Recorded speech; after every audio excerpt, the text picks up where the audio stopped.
Hello students. In this session today, we will learn something about a relatively new question type which is called the para odd man out question. Now this question was introduced in our exams a few years ago, and therefore I use the word relatively new. But ever since it has made an appearance, it has never failed its mark and it has been appearing consistently across all exams that are of essence and that are important to us. So what is a paragraph odd man out question? Essentially, it is similar to a para formation question, which means that it also contains a number of sentences which are jumbled, and you as a test taker have to sequence them. Now, there's a slight catch over here. Because it is a para odd man out question, you need to also keep in mind while sequencing that sentence that is not a part of the paragraph. That means it is slightly tangential or digressive in nature, and you have to identify it and mark that as your answer. This is a very important assessment tool because it tests a candidate's ability of the English language and also his verbal reasoning. So you need to be careful while reading through the sentences and be attentive to focus on that sentence which is not a part of the other sentences which form a meaningful paragraph.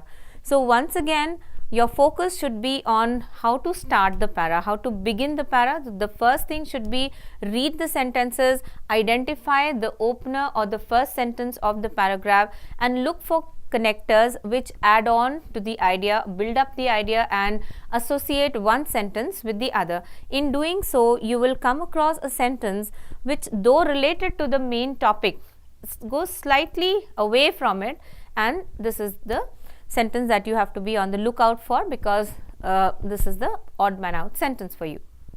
We will now look at a few examples. As I told you, you will be given 4 or 5 sentences, usually 5, that of them 4 form a meaningful paragraph, and one which does not share the same thing, which is slightly odd and does not gel with the theme of the rest of the paragraph, is the one which you have to mark off as the correct choice. Okay.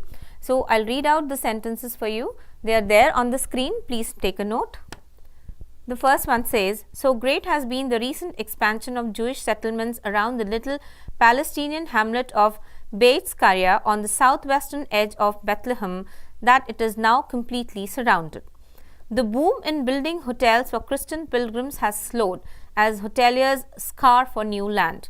One crop of settlements after another has now been built on the land of the Beit Skaria villagers, who are banned by the army from putting up any new buildings themselves.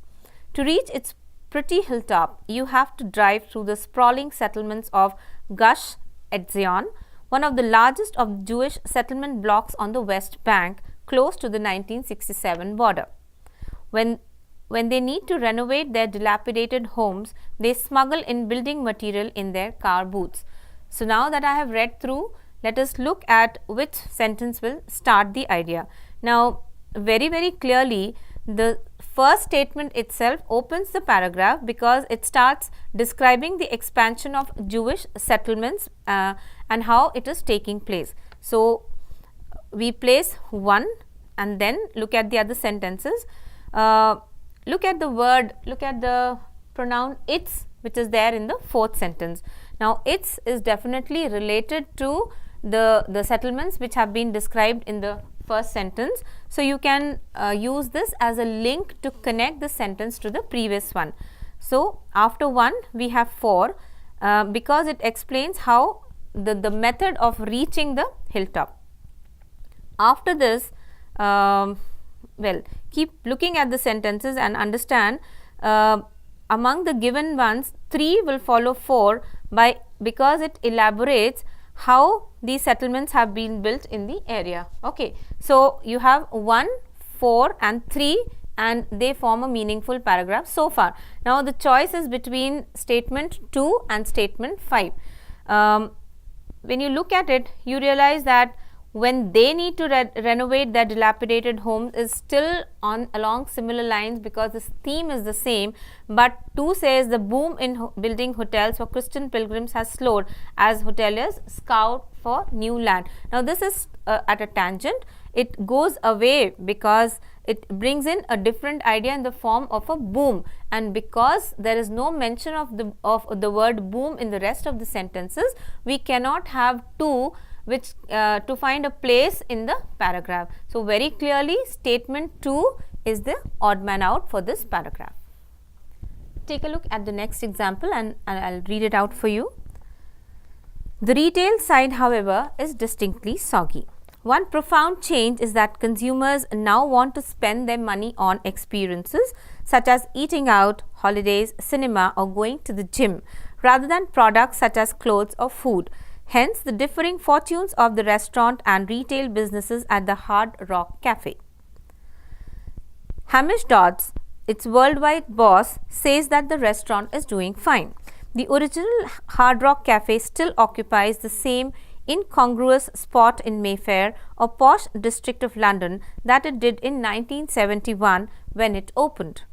Remarkably, the Hard Rock has survived the vagaries of pop fashion and still pulls in a youthful mix of locals to eat, buy t-shirts and swoon over John Lennon's glasses. Fine.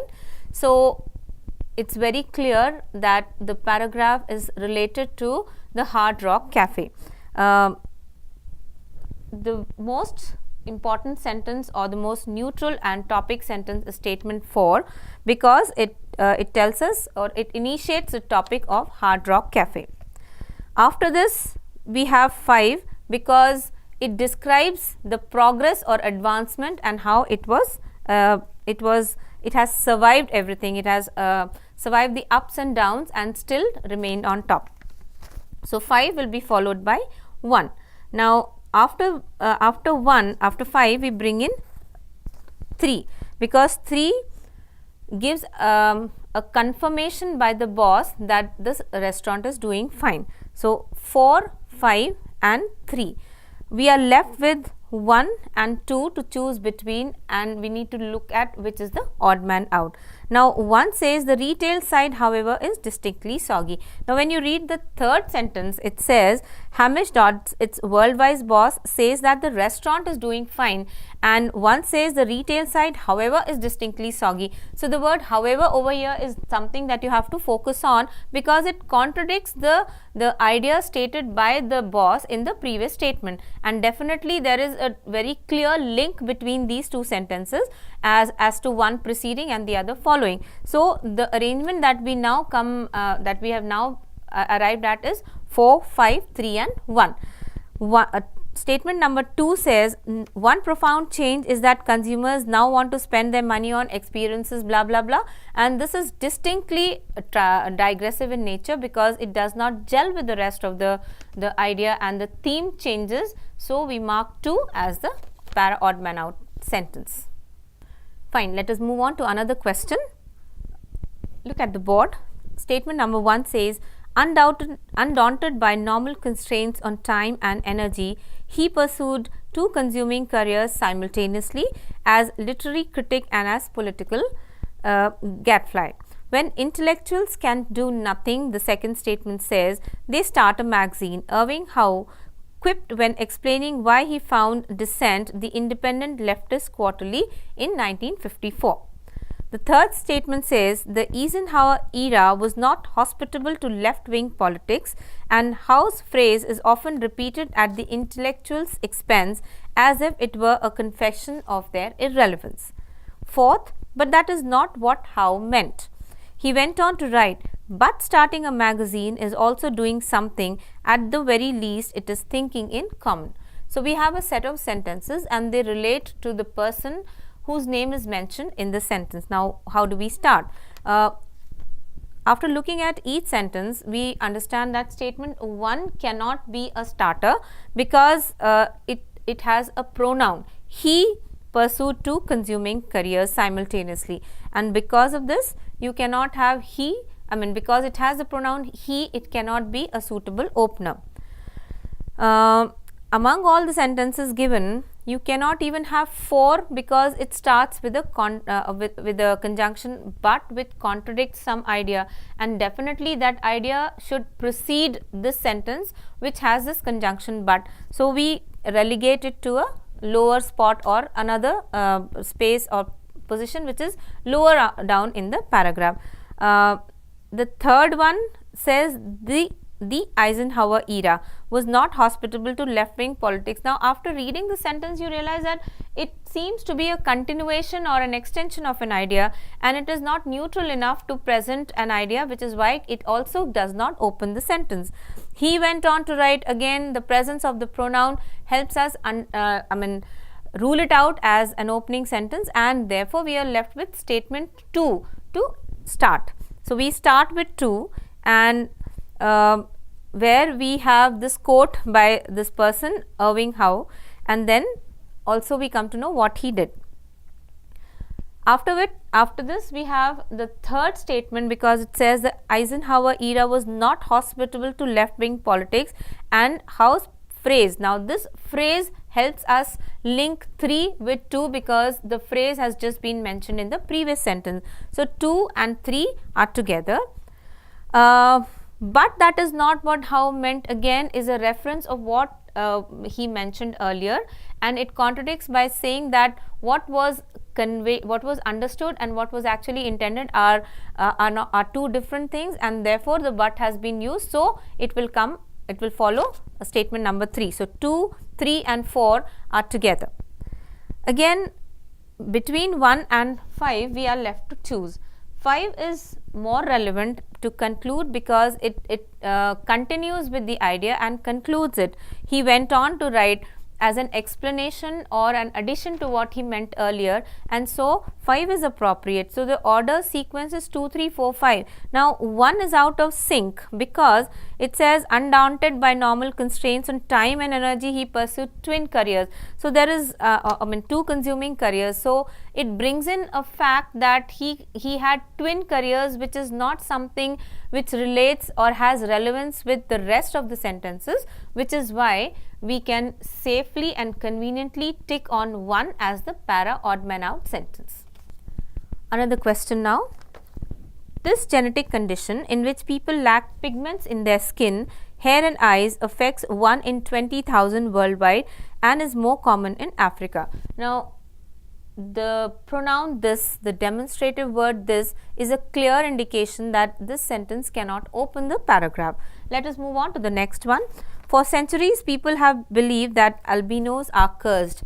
Now, even this seems to be a continuation, and because it is furthering an idea, it seems to be furthering an idea that probably has been started earlier, and so we cannot open a paragraph, this paragraph, with sentence 2.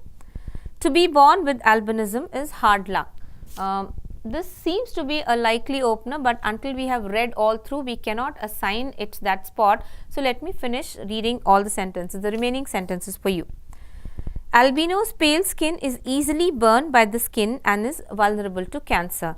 So after reading 3 and following it with 4, we understand 4 is a continuation and 3 is more neutral. Because their eyes are sensitive to harsh light, most albinos suffer from poor vision. Again, the demonstrative word there gives us an indication that it cannot be, it has to be placed somewhere down the line. So we start with 3. To be born with albinism is hard luck because it initiates or introduces the topic albinism to the reader. After this genetic condition. Now, this genetic condition is a reference to albinism, which has been mentioned in 3. So, we have to place 1 after 3. After 3 and 1, we can bring in 4 because it says albino's pale skin is easily burned by the sun. Because one has already described what happens in this genetic condition, 4 is expanding on the idea or continuing with the description, and it can be safely placed after 4.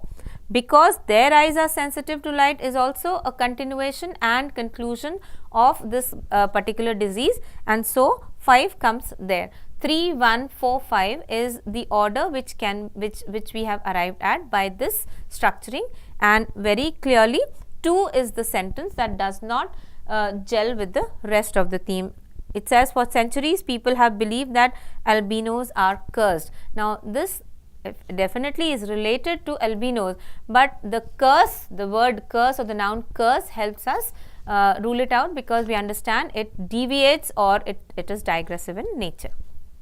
Let me now read out the last question in this set. On his frequent foreign tours, the Indian Prime Minister tours his brand not only in words but also physically. Yet behind the soft focus India that Mr. Modi personifies, the contours of a harder edge regional power are emerging under his leadership. The beatific smile, the warm hugs and the trademark folkloric dress project the reassuring humility of a big but benign country. But despite its good record in preventing nuclear proliferation and in the acceptance of international safeguards on civilian nuclear power, India remains shut out of the 48-nation nuclear supplier group. Narendra Modi is a masterful statesman. Now, very clearly, among the statements that I have read out, you can easily understand and pick statement 5 to be the opening sentence, because it introduces us to a specific trait of Prime Minister Narendra Modi. Narendra Modi is a masterful statesman. So, 1 is after 5 we have 1 because it continues with it. It says, on his frequent foreign tours, the Indian Prime Minister tours his brand not only in words but also physically. It continues with what we have started in 5, and so we have 5 followed by 1. 3 also extends the idea and takes it forward, so it can be placed after 1, and 2 ends by saying, yet behind the soft focus India that Mr. Modi personifies. So it brings in a contrast that Mr. Modi definitely personifies something, but there is something else that is in addition to what he comes across as. So 5, 1, 3, 2 is the sequence that we have strung by this explanation, and the lone sentence that does not form a part of this combination is 4, because it talks about another idea and it is something which is unrelated and new. Statement 4 is the odd man out sentence in this sequence. I hope students you have understood how to go about this question type, and I wish you all the best in solving them. Thank you.